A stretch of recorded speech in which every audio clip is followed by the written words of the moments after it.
জাহাঙ্গীরনগর বিশ্ববিদ্যালয়ে ৫১ ব্যাচের এক ছাত্রীকে ধর্ষণ চেষ্টার ঘটনায় আসামিকে গ্রেপ্তারে ৪৮ ঘণ্টার আলটিমেটাম শেষ হওয়ার পর নতুন করে আন্দোলনে নেমেছেন বিশ্ববিদ্যালয়ের শতাধিক ছাত্রী। রাতে ছাত্রীদের বিভিন্ন হল থেকে মিছিল নিয়ে বের হন তারা।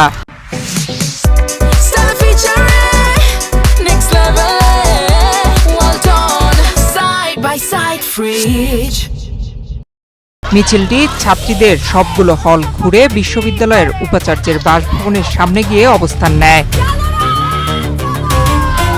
এ সময় শিক্ষার্থীরা অভিযোগ করেন প্রশাসন ৪৮ ঘণ্টার মধ্যে অভিযুক্তকে গ্রেফতার করার আশ্বাস দিলেও তা করতে ব্যর্থ হয়েছে।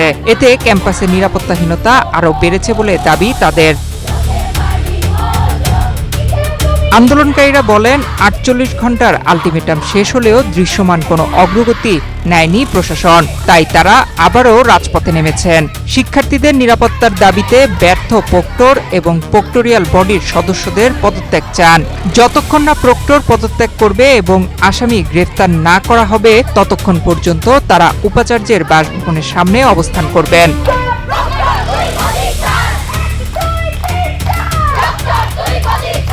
এদিকে অবস্থান কর্মসূচি চলাকালে উপাচার্যের সঙ্গে একাধিকবার বাকবিতণ্ডায় জড়ান শিক্ষার্থীরা।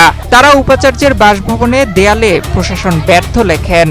এছাড়া তারা উপাচার্যের সামনে বিভিন্ন খেলাধুলার মাধ্যমে প্রক্টরের পদত্যাগ দাবি জানান।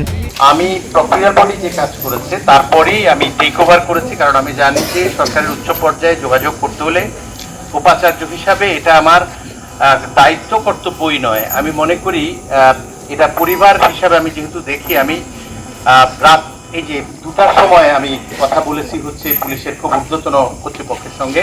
তো ওনারা যেটা বললো যে আমাদের যেই দুষ্কৃতিকারী তার উনি কোনো ডিভাইস ছিল না, আর কোনো স্ট্রেসলেস অনেকটা নরমালি যেটা হয় যে কোনো আইডেন্টিটি থাকলে ধরতে সুবিধা হয়। এর আগে 14 মে ভোর 3টার দিকে বিশ্ববিদ্যালয়ের উপাচার্য অধ্যাপক ডক্টর মোহাম্মদ কামরুল আহসানের কাছে 6 দফা দাবিতে ৪৮ ঘণ্টার আলটিমেটাম দেন শিক্ষার্থীরা।